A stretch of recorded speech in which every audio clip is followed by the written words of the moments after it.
Hola a todos. Hoy es jueves, 26 de febrero de 2026, y nuestro querido amigo y hermano, Andrei Martyanov, está aquí con nosotros. Bienvenido de nuevo, Andrei. Un placer.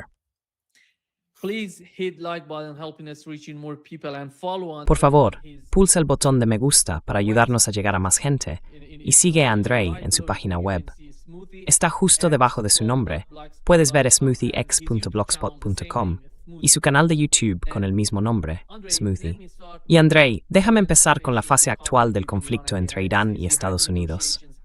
Ha habido negociaciones entre ambas partes y distintos tipos de retórica saliendo de ellas. Un lado positivo, el otro negativo. Axios ha informado de que Steve Witcomb está algo decepcionado, al igual que Kushner, con lo que ha ocurrido. El ministro de Asuntos Exteriores de Omán dice que ha habido un gran progreso. No sé en qué podemos basarnos realmente para entender lo que ha pasado, pero creo que lo real es lo que está ocurriendo en la región, en Asia Occidental. ¿Qué está haciendo Donald Trump en Asia Occidental? ¿Qué señales estás viendo actualmente, teniendo en cuenta el despliegue militar allí?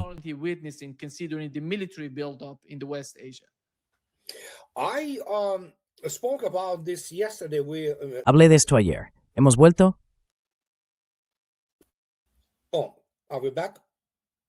Sí, has vuelto. Has vuelto, Andrei. Vale, así que ella hizo un fragmento estupendo de su video en el que habla de cómo Trump tiene ese teléfono a su lado y sus donantes de AIPAC e israelíes le llaman constantemente y le dicen, hazlo. Él responde, sí, lo haré, ya sabes, solo envía la fuerza. Y le chantajean, obviamente, porque le tienen constantemente atado en corto. Y de nuevo, están los archivos de Epstein y todo tipo de cosas de esa naturaleza.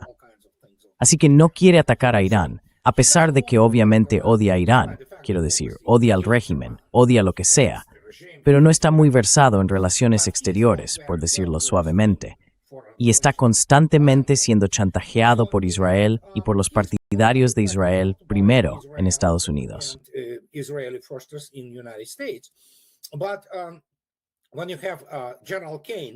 Pero cuando tienes al general Kane, el jefe del Estado Mayor Conjunto, diciéndole que no hay garantía de éxito, sabemos que no hay suficiente fuerza. Realmente, no la fuerza necesaria. Hace falta más y más.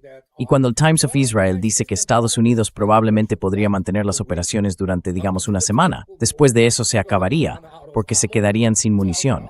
Bueno, ¿qué puedo decir? Probablemente tengan razón. Obviamente, Israel entrando en pánico, pero Estados Unidos hoy, no resuelven quién vino desde lo alto, está bien Irán, está Israel y Guatemala. Asimismo,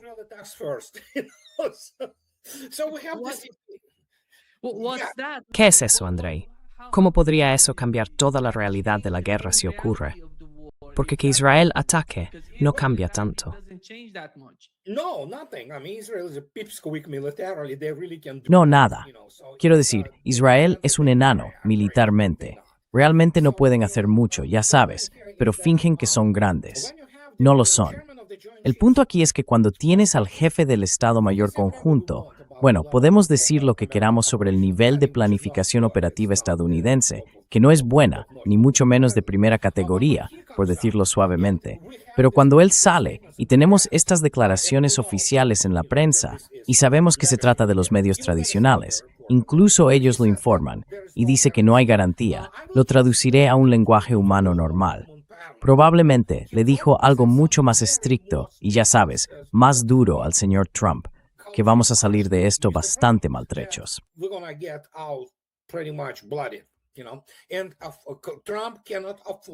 Trump no puede permitirse que Estados Unidos sufra ningún tipo de bajas. Estados Unidos es extremadamente sensible a sus propias pérdidas. Quien diga lo contrario, bueno, esa ha sido la historia de Estados Unidos. El país sigue bajo la influencia, por así decirlo, especialmente su ejército, de la guerra de Vietnam. Cuando se observa la magnitud de otras guerras, como las operaciones militares especiales, perdieron 56,000 muertos en combate. Eso no es nada comparado con lo que, ya sabes, Ucrania pierde en menos de un mes. Y ellos mismos lo han admitido cuando se leen artículos escritos, nada menos, que en la revista Parameters del US Army War College, por personas del mando de adiestramiento y doctrina, oficiales estadounidenses que escriben sobre estos temas.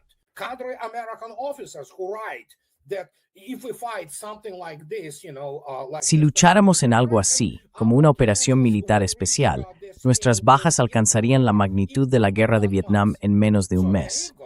Así que ahí lo tienes. Eso aterra al ejército estadounidense y obviamente también a Trump. Si, Dios no lo quiera, hubiera un primer ataque contra un buque de la Marina de Estados Unidos, o, Dios no lo quiera, murieran soldados estadounidenses y de repente llegaran a casa ataúdes cubiertos con la bandera de las barras y estrellas, sería el fin de la administración Trump. Y eso sería una catástrofe para las elecciones de mitad de mandato.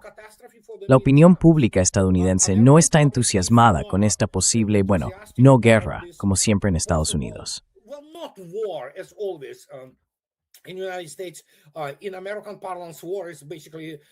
En el lenguaje estadounidense, la guerra básicamente significa lanzar armas de largo alcance contra alguien que no puede responder. Irán sí puede. Y ese es el problema. Y sean cuales sean los juegos políticos, hay gente insatisfecha con Irán, diciendo que Irán ya debería haber actuado y todo eso. Lo entiendo. Pero el problema es que Trump al menos entiende algo. Podría ser el fin de su administración. Podría ser destituido si las cosas salen mal, y la probabilidad de que salga mal allí es extremadamente alta. Eso incluye que Irán diga que cerrará el estrecho de Hormuz, lo cual puede hacer. Y entonces el Golfo Pérsico básicamente se convierte en una zona de muerte, ya sabes.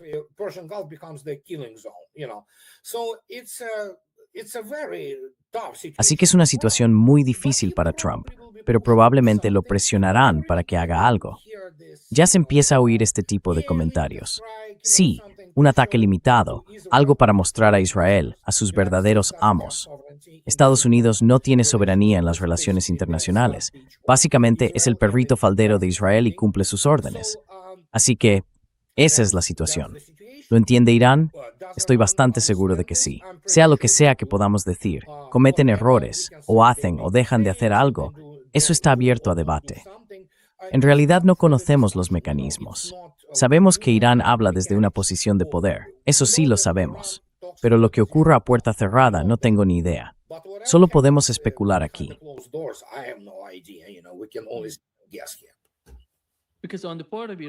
Porque desde el lado iraní, digan lo que digan en los medios persas, yo los sigo, están diciendo que no existe tal cosa como una guerra limitada.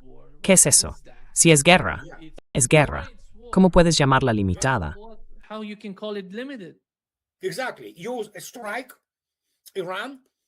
Exactamente. Utiliza un ataque, Irán, y ya está. Quiero decir, ellos lo perciben como una amenaza a la seguridad nacional y a la propia existencia del Estado de Irán. E Israel lo entiende de inmediato, porque todo el mundo comprende que todo esto está impulsado por el AIPAC, por ese grupo de fanáticos sionistas cristianos. Llamémoslos sionistas, no tienen nada de cristianos. Y obviamente por Bibi Netanyahu, y ya sabes, aquellos que controlan a Trump, esencialmente, ya sabes, en el Congreso. Así que como ya he dicho, Estados Unidos realmente ya no tiene un Congreso. Es el Knesset 2.0, con solo unos pocos senadores o congresistas que realmente tienen el valor de enfrentarse a Israel. Son muy pocos y están muy dispersos. Así que es trágico, es una tragedia estadounidense. Pero Estados Unidos se metió solo en esta situación, especialmente con Trump, que es el presidente más sionista en la historia de Estados Unidos.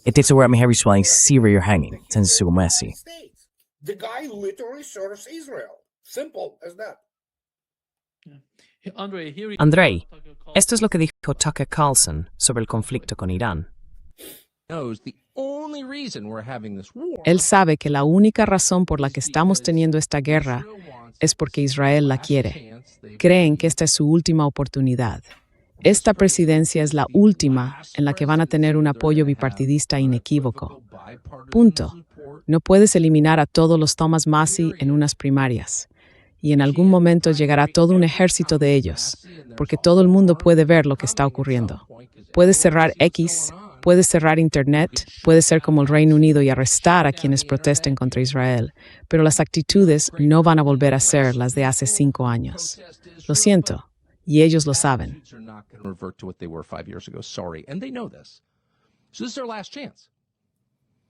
Así que esta es su última oportunidad. Lo asombroso es que Israel, que al menos actúa según lo que percibe como su propio interés nacional, cuenta con el apoyo de sus defensores en Estados Unidos, por supuesto.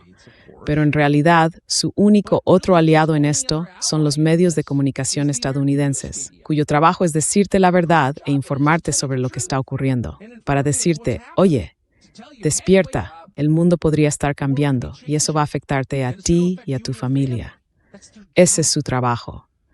Y en cambio, te han estado adormeciendo con la misma variedad de mentiras y propaganda transparentes.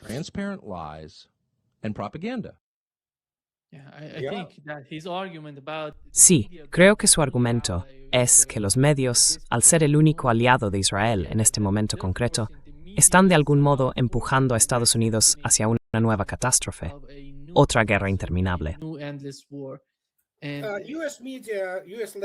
Los medios de comunicación estadounidenses, los medios tradicionales de Estados Unidos, son un grupo de prostitutas, literalmente.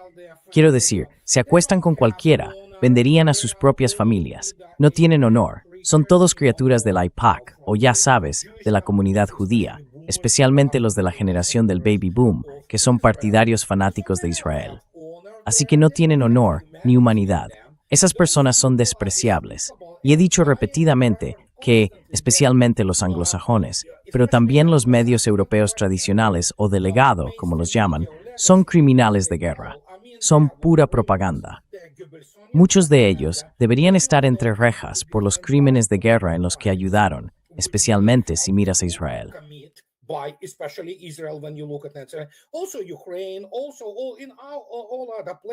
También Ucrania y todos los demás lugares. Son criaturas despreciables. Hunter Thompson los describió muy bien en Miedo y Asco en Las Vegas. Ya sabes, cuando básicamente expresó lo que realmente son la prensa o los medios. Y bueno, no voy a usar su término, pero puedes buscarlo. Así son ellos. Son promotores de esas agendas biológicas, de política exterior, culturales y sociales despreciables que son, en esencia, una completa locura. Y da igual si miras CNN, que es el generador de noticias falsas. Fox News también son un grupo de, ya sabes, tipos pro-israelíes, que bueno, sí, pertenecen a personas cuya lealtad está con Israel. Punto.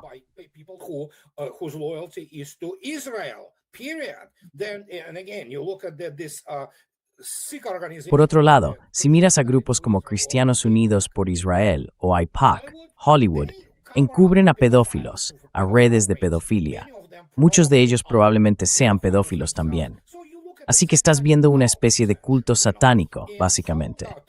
Y Tucker tiene razón en que los estadounidenses, la gente común, muchos de ellos captaron el mensaje. Por eso más del 70% está en contra de esta guerra en Estados Unidos. Y Trump tampoco puede ignorar la situación. Pero Tucker acierta al decir que Trump fue probablemente el último presidente pro-israelí. Y de nuevo, contraenemos a un tipo que sirve a los intereses de Israel.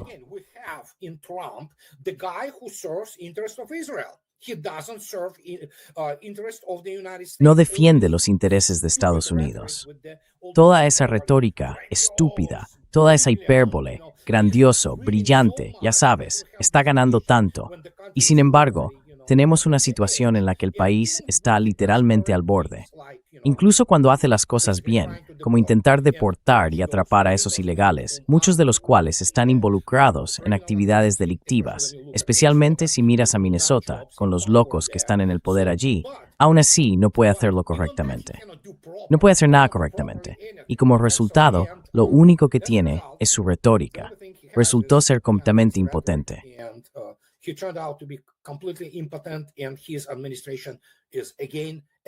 Y su administración es, una vez más, un completo caos, llena de fanáticos y seguidoras que se quedan a su alrededor solo por la sensación de poder y cosas por el estilo. Pero, por supuesto, también sabe que está siendo chantajeado. Es prácticamente un hecho conocido que probablemente le dijeron que el próximo lote de archivos de Epstein saldría a la luz si no hacía esto. Y teniendo en cuenta que todo el mundo entiende que Epstein era esencialmente un activo del Mossad, ya sabes, Estados Unidos no está controlado por su propio poder legislativo y la Constitución ya no funciona. Es, como ya dije, un país humillado a diario por Israel y lo aceptan en Washington, D.C. porque no tienen honor. Son unos cobardes. Y eso es lo que tenemos.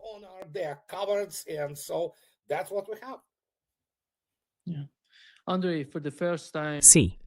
Andrei, por primera vez, Estados Unidos ha enviado F-22 a Israel.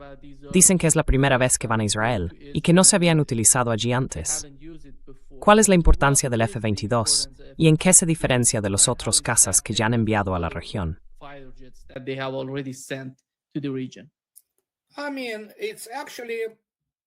Quiero decir, en realidad es, francamente, una aeronave obsoleta. Esta generación, que voló por primera vez en los años 2000, es esencialmente obsoleta. Sí tiene vectorización del empuje, pero eso es realmente solo hacia arriba y hacia abajo. Eso es lo único en el plano vertical. Eso es todo lo que tienen. No cuenta con IRST, búsqueda y seguimiento por infrarrojos en esas primeras versiones, lo cual es fundamental en la guerra combinada moderna. Y evidentemente, no es de tipo centrado en red, a menos que hayan intentado hacer algo al respecto.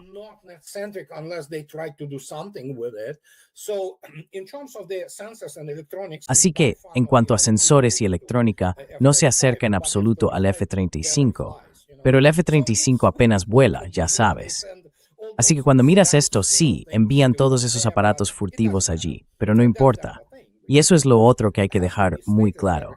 Trump también se enfrenta a una situación en la que, Dios no lo quiera, si esto empieza y los iraníes derriban un activo con mucha reputación, como un F-22 o un F-35, y luego exhiben a un piloto ante las cámaras, eso sería una catástrofe para Trump. De acuerdo. Pero de nuevo, el umbral de dolor de los estadounidenses es extremadamente bajo. Hay mucha retórica beligerante que proviene de todos esos, ya sabes, comentaristas vendidos de Washington, D.C. Pero en realidad, no hace falta mucho. Teniendo en cuenta el estado actual de Estados Unidos y después de lo que el público estadounidense ha pasado, obviamente, la situación tras el 11S, cuando básicamente les vendieron el cuento de Irak, el terrorismo y todo eso, estamos ante una nación que, bueno, está en una especie de crisis nerviosa en este momento.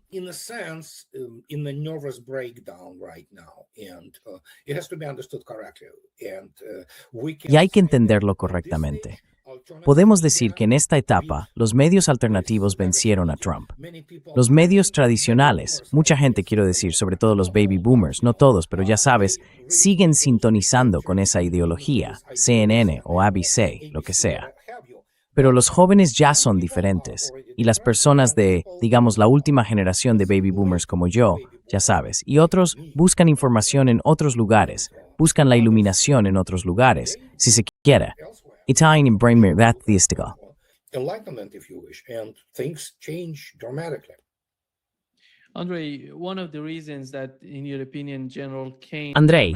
una de las razones, en tu opinión, por las que el general Kane presentó su evaluación de que la guerra podría prolongarse, es porque esta es la primera vez, si no me equivoco, que Estados Unidos se enfrenta a un país capaz, con sus sistemas de defensa aérea, de derribar cazas.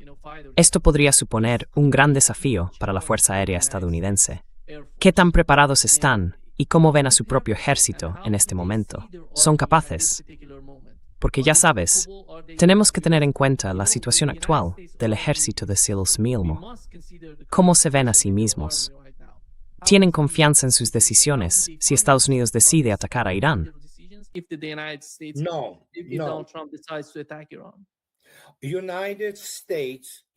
Estados Unidos es absolutamente incapaz de llevar a cabo una operación masiva de armas combinadas en el continente. Punto. Simplemente no tiene la fuerza necesaria, a menos que el país entre en un modo de movilización total, lo que provocaría una revolución aquí, como podrás entender. Y tampoco tiene la capacidad industrial para sostener algo así. Así que, esencialmente, llegas a la línea del frente, llamémosla así, en la zona con Irán. Y allí no son idiotas, ya sabes, en los departamentos de planificación operativa.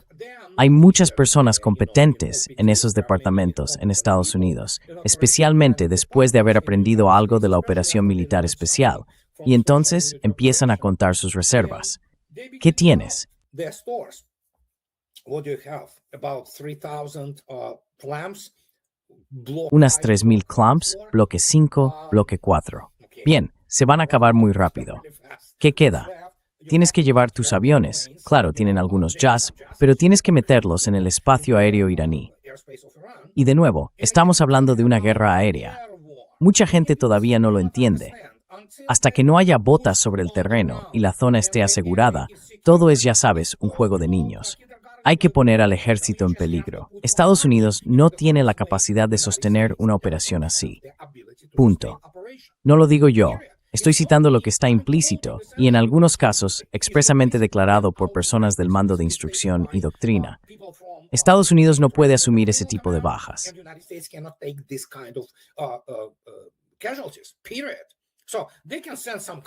Punto. Así que pueden enviar algún tipo de fuerzas especiales, el SEAL Team 6 o lo que sea. Vale, sí, pueden matar a un par de generales o algo así, ya sabes. Pero el problema es que no puedes hacer nada a menos que tengas tropas terrestres allí y realmente lleves a cabo operaciones combinadas. O, como les encanta llamarlo, cielos. Por alguna razón, el ejército estadounidense cree que son unos maestros de las operaciones conjuntas. No lo son, en absoluto. Y ahora básicamente tenemos esta situación con los, obviamente, problemas de fontanería en el portaaviones Gerald Ford. Tenemos problemas con quién sabe qué. No lo sabemos.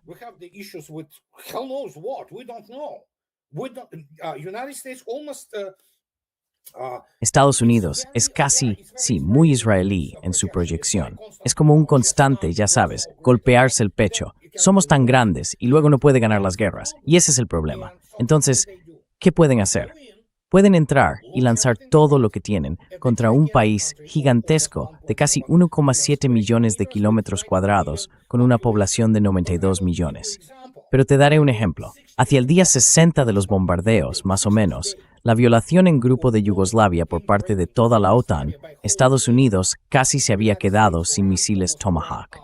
Y Serbia es un país de 6,2 millones de personas y 88,000 kilómetros cuadrados. Así que ahí lo tienes.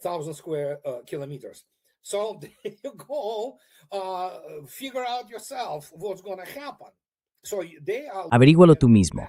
¿Qué va a pasar? Están mirando a este país enorme que, como dijiste correctamente y como siempre decimos, va a responder. Va a responder.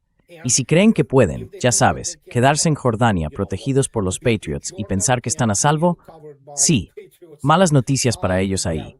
Irán también tiene los medios, y ahora ni siquiera sabemos qué tienen. Obviamente, Irán es capaz, como se demostró la última vez contra Israel, de lanzar salvas combinadas. Drones, misiles de crucero, misiles Beeston y cosas por el estilo. Ni sin sticktas más hay de un luftruime. Es decir, so extremo.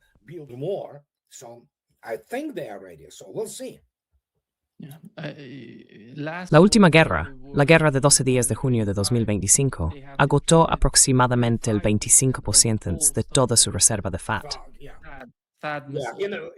Más o menos en una semana.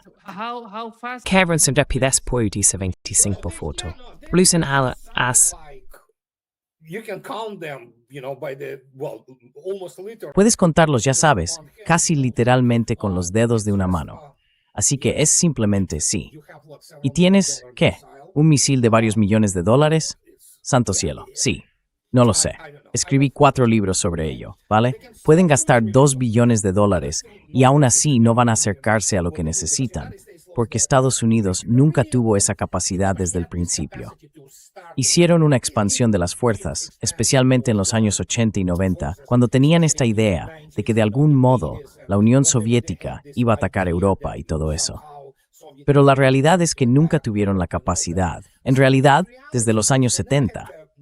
Si miras con atención la historia, incluso la de la guerra de Vietnam, el abandono del patrón oro no fue solo por algunas razones financieras o lo que sea.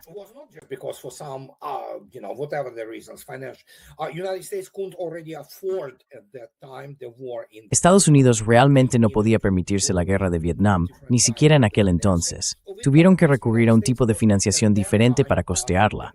Pero al menos en esa época, Estados Unidos era una superpotencia industrial. Ya sabes, tenía mucho a su favor. Ya sabes, y la tecnología de entonces no era tan compleja ni tan cara como lo es hoy. Podías construir un Skyhawk bastante rápido, relativamente rápido, y reemplazar esos aviones derribados. Hoy en día, claro, pueden construir lo que quieran, como el F-35. Es una máquina de más de 100 millones que puede disparar o lanzar algo, pero gran parte de ese dinero se destina a relaciones públicas, capitalización, accionistas, dividendos y cosas por el estilo. Shareholders, dividends and things of this nature. And as a result, you saw yourself what happened. Y como resultado, viste lo que ocurrió durante la operación militar especial con todos esos proyectiles de artillería. Oh, no tenemos la capacidad para eso. Sí, no la tienen. Intentaron reconstruirla, pero no llegaron muy lejos. Y no es solo eso. ¿Tanques? Estados Unidos ya no produce tanques, ¿sabes? Y los que les quedan, los Abrams, los viste siendo prácticamente aniquilados en Ucrania. Así que es toda otra historia, ya sabes, que nos lleva exactamente a los temas sobre los que llevo escribiendo sin parar desde hace 2 décadas. Operaciones, planificación operativa, la teoría de la investigación operativa. ¿Cómo se utilizan los modelos para planificar eso y por qué calcularon mal a nivel histórico?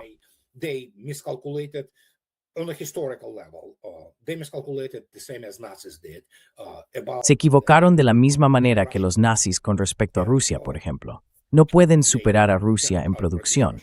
Rusia los supera en producción.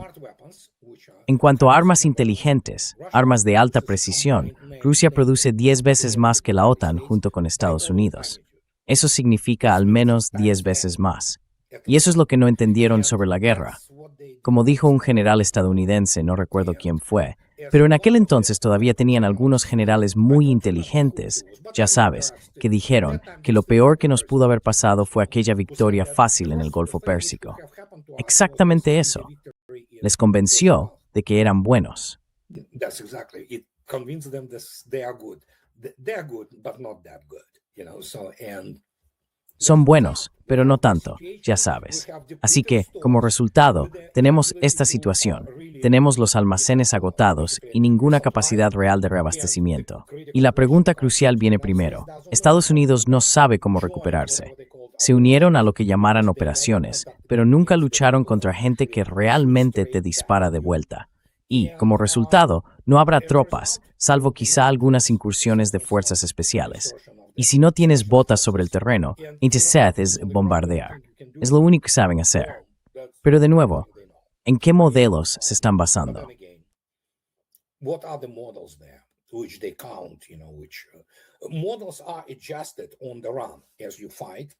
Los modelos se ajustan sobre la marcha mientras se combate, como hacen los rusos. Sus modelos informáticos se actualizan casi a diario, así que cambian las cosas constantemente. Es una matemática muy compleja. Pero hoy, ¿qué puedo decir? Los iraníes son buenos matemáticos, saben contar. ¿Y qué puedo decir? Estamos en este punto muerto ahora mismo, y ojalá se resuelva por sí solo. Pero Trump obviamente, si retira las fuerzas, podrá declarar, sí, ya veis, gané. Les mostré nuestro poder y aceptaron algo. Probablemente eso es lo que hará. Pero el resto del mundo toma nota, así que todos saben lo que está pasando.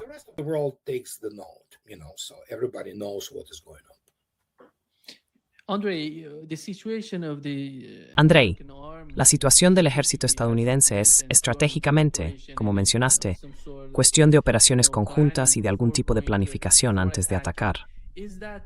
El problema del que hablas se debe a esas guerras, esas falsas, bueno, no sé si podemos llamarlas falsas, pero esas guerras en Oriente Medio, en Irak, en Afganistán, de algún modo transformaron a todo el ejército. El complejo militar industrial se ha visto influido. ¿Sabes? El complejo militar industrial de Estados Unidos se vio afectado por el resultado de esas guerras, que no fueron guerras reales, sino más bien una especie de operaciones. Yeah, I constantly Sí, cito constantemente de 1994 al jefe del Departamento de Estrategia de la Academia del Estado Mayor General de Rusia, el teniente general Kolokotov. No puedo enfatizar lo suficiente que Estados Unidos no tiene nada ni remotamente comparable en cuanto a la preparación en la Academia del Estado Mayor General, a pesar de que todo el mundo dice, oh sí, tenemos Leavenworth, Kansas, la Escuela de Estado Mayor y de Mando. No está ni siquiera en el mismo universo, porque es un sistema completamente diferente.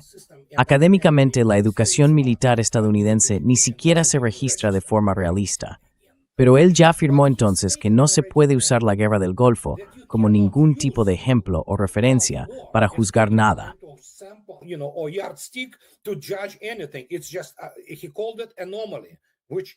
Lo llamó una anomalía, que lo es.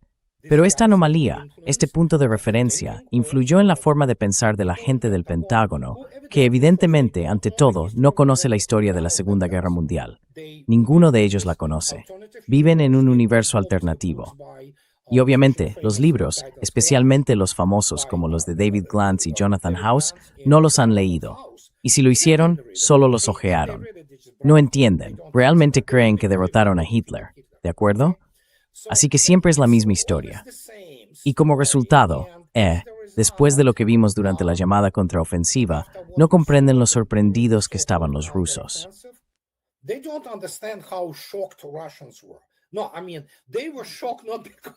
No, quiero decir, se quedaron atónitos, no por la fuerza de esta ofensiva. Se sorprendieron porque no podían creer que sus homólogos estadounidenses pudieran ser tan estúpidos por planear esta basura, como ellos la llaman. Ni siquiera lograron atravesar la zona de seguridad. Mataron a 200,000 soldados ucranianos. Una destrucción total de todo lo que pudieron reunir en ese momento. Las mejores defensas aéreas, los mejores tanques, blindajes, lo que fuera. Y lo único que saben es, batalla aire-tierra. ¿Qué es la batalla aire-tierra? Ah, sí, volamos y derrotamos a la poderosa Fuerza Aérea Afgana. Estoy siendo sarcástico, por supuesto. I'm being facetious, of course. And mighty Afghanistan Air Defense. Así que, la poderosa defensa aérea afgana o la Fuerza Aérea iraquí, que simplemente sale corriendo. Ah, sí, mira qué buenos somos. Quiero decir, ¿has visto últimamente los datos sobre las aplicaciones tácticas y estratégicas de la guerra aérea, especialmente con misiles de largo alcance? Sí, en la operación militar especial, no. Solo aprenden lo que les agrada. De hecho, van a Kiev y esos tipos de las Fuerzas Armadas de Ucrania les venderán cantidades ingentes de estiércol bovino. Pondrán esos datos en sus modelos. Oh, mira esto. Los rusos no saben luchar. Sí.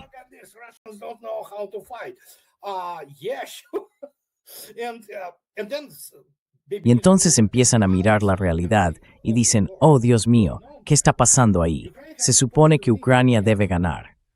Hoy hay un artículo en Foreign Affairs. ¿Y qué es Foreign Affairs? Es el Consejo de Relaciones Exteriores, el principal grupo de expertos que impulsa la política exterior de Estados Unidos. La mayoría son unos incompetentes, gente que no entiende lo más básico sobre la guerra. Pero incluso hoy tienen este artículo insignia. Ucrania está perdiendo, tiene que negociar y ceder el territorio. Bueno, hola, no está perdiendo, ya ha perdido, y la guerra no es con Ucrania. Vale, basta. Lo único que saben hacer es manipular.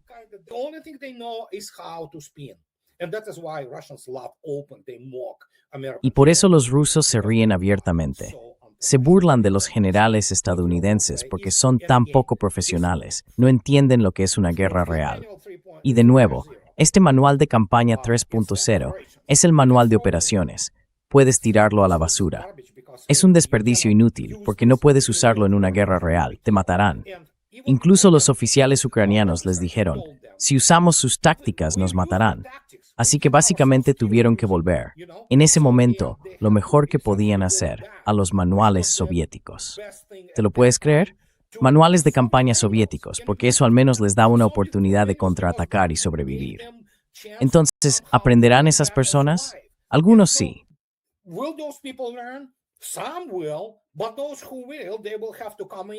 Pero aquellos que lo hagan tendrán que entrar y decir cosas realmente desagradables a esas personas que viven en ese universo alternativo de lo grandiosos que son. No lo son. No tienen la formación académica para entender esto y simplemente no conocen la historia militar del siglo XX. No la estudian. Y como resultado, eso es lo que tenemos. Y de nuevo, espero que se disuelva por sí mismo. Trump probablemente entiende que es una continuación de su vida política e incluso quizá de su vida en libertad, que tiene que decir, oh sí, ya ves, negociamos algo. Lo resolvimos. Esto es porque somos tan poderosos. Simplemente, ya sabes, asustamos a los iraníes. Eso es lo que hacen. Eso es relaciones públicas. Andrei, esto que escribió Vitkov sobre Ucrania, el conflicto allí y cómo están negociando al respecto, es bastante revelador la forma en el tema.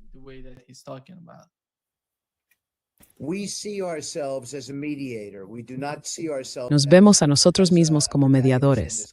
No nos consideramos protagonistas en este conflicto. Nunca hemos ido a los ucranianos, a su liderazgo, para intentar imponerles algún tipo de visión que esperáramos que siguieran. Hemos escuchado atentamente al liderazgo de Ucrania, lo que pueden hacer, lo que no pueden hacer, dónde existe espacio político para una solución, cómo podríamos pensar en el territorio o no. Tal vez eso sea algo que nunca pueda suceder, y está bien. Entendámoslo y abordemos las soluciones desde otro punto de vista.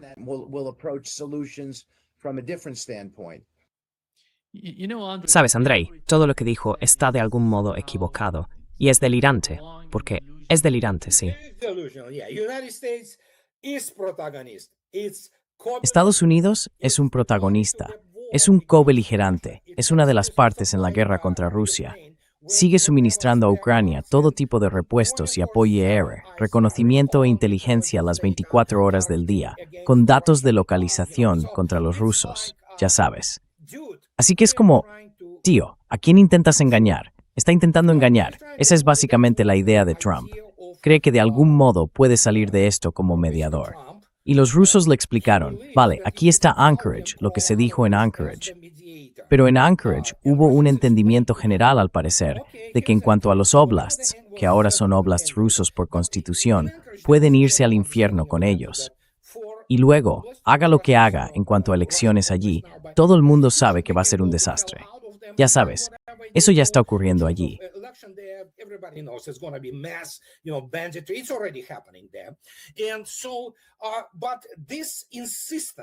Y así, esta insistencia, esa es la cuestión central, si se quiere. ¿Que Estados Unidos es de algún modo un árbitro? No, Estados Unidos es la parte perdedora, así de simple. Fue una guerra impulsada por Estados Unidos y por Occidente en su conjunto, que resultó derrotado y desindustrializado. Por eso Estados Unidos no puede realmente reponer sus reservas, porque tanto se ha enviado a Ucrania, sin mencionar que Europa ha quedado prácticamente desindustrializada. En mi video de hoy mostré otro tanque polaco PT-91. Todo este blindaje, si se observa con atención la imagen más amplia de esa enorme línea del frente, que según distintas estimaciones tiene entre 1.200 y 1.500 kilómetros, es básicamente un campo de blindados destruidos. Blindados ucranianos por todas partes.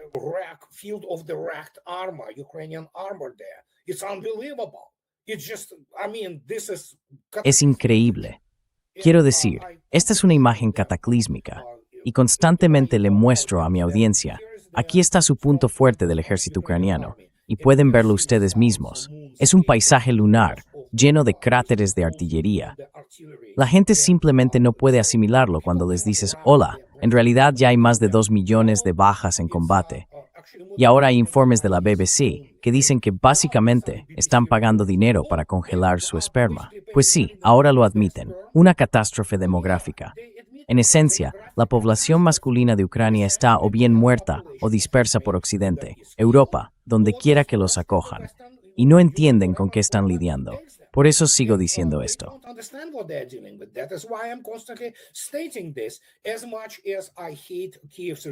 Por mucho que deteste al régimen de Kiev y por mucho que no tenga ningún respeto por el ejército ucraniano, salvo por el hecho de que son tercos, han cometido tantas atrocidades contra el pueblo ruso. Pero puedo decirte una cosa, es un crimen de guerra. Arrojaron 2 millones de vidas a la picadora de carne. Es un suicidio por parte de la autoridad. Y por supuesto, eso se puede multiplicar fácilmente por 2. Digamos que probablemente estemos hablando de otros 3 millones de personas mutiladas, completamente incapacitadas, mentalmente destruidas. El trastorno de estrés postraumático es solo una de las preocupaciones ahí. Algunos se han vuelto completamente locos, ya sabes. Y así que sí, ese es el resultado. ¿Alguien va a responder por esto? Anybody gonna answer for this? It's the largest war in Europe since World War II. ¿Es esta la guerra más grande en Europa desde la Segunda Guerra Mundial? Ahora tienen a su dócil población europea, que solo se preocupa por su estómago, nada más. Ya sabes, han sido reducidos a esa multitud de Roma, pan y circo, y nada más. No hay nada más. Santo cielo, cuando lo piensas, y de nuevo, no lo digo a la ligera, es la escala increíble de los crímenes de guerra y los crímenes contra la humanidad cometidos por Occidente en su conjunto. Estados Unidos estaba en medio de todo, especialmente la administración Biden. Y empezando por el famoso señor Trump, ya sabes, los santos jabalinas, todos se lo mostramos. Sí, claro, es un narcisista, no tiene moral, solo se preocupa por sí mismo.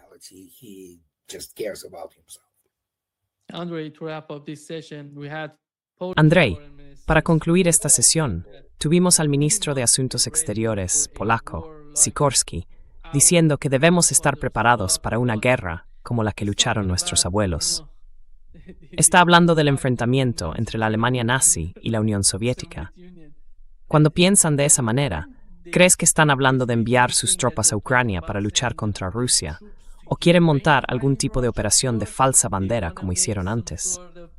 Intentaron decir que los drones rusos estaban atacando aquí, así que tenemos que atacar, tenemos que responder.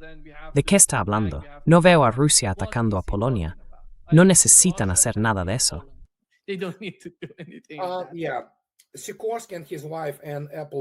Sikorski y su esposa, Anne Applebaum, son unos rusófobos fanáticos, falsificadores de la historia y en general gentuza. Así que es un cretino, ¿vale?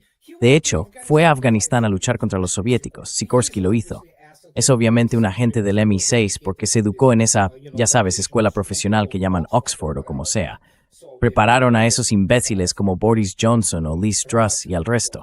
Y sí, odia a los rusos. Desde importaba que los rusos murieran en campos de concentración o cosas por el estilo.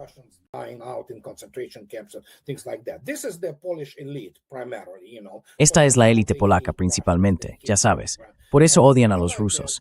A diferencia de la población polaca promedio, muchos de ellos son indiferentes.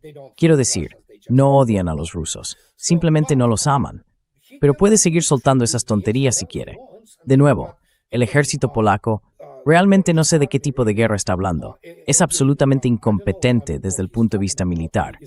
Quizá se refiera a la legendaria Armia Krajowa, a la Armia Lishwa, el verdadero ejército polaco que luchó por Sigtotswo. La gente no lo sabe. 300.000 polacos lucharon junto con los grupos de ejércitos del Segundo Frente Ruso, el Primero Frente Bielorruso y el Primero Frente Ucraniano en la operación para tomar Berlín. Los polacos lucharon heroicamente allí. Pero no quieren recordar a esos polacos, porque eran comunistas, luchando con el Ejército Rojo, ya sabes. Así que su heroísmo, su sacrificio, no importa.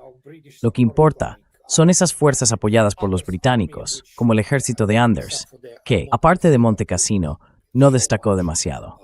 Pero sí, es lo que hacen. Reescriben la historia. ¿Qué puedo decir? Es una pena que los polacos decidieran tomar este camino, pero no les lleva a ninguna parte. Sí, es muy triste, por cierto. Gracias, Andrzej. Muchas gracias por estar con nosotros hoy.